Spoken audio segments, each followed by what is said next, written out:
Garden MacGyver here. Today I'm going to show you about applying your fertilizer, proper way to do it so that your plants get the most benefit out of what you put down.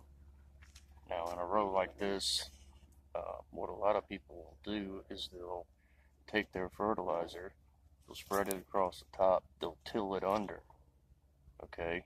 And so you've taken your fertilizer and you've made the whole row um, what you think is fertile, but really all you've done is diluted it because you're spreading so much fertilizer over such a wide area that you're losing the potency of the fertilizer for the plants that you want to get the fertilizer, and you're also feeding the weeds.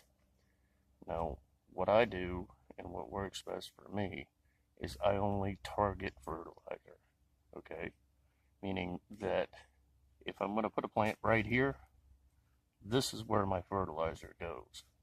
I don't, and then you have your space between this plant and the next, okay?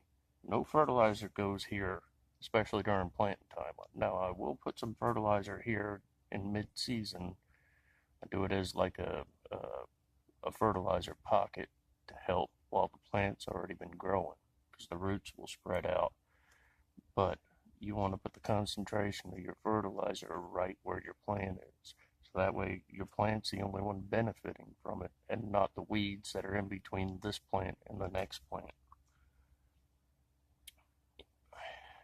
That way you don't feed your weeds and your plant gets all the nutrients that it needs.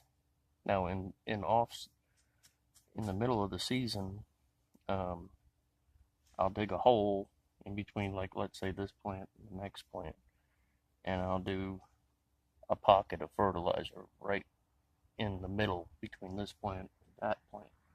But if you take your fertilizer and just spread it, you're gonna make it weak. If you keep it in one place, then you make it concentrated, and your plants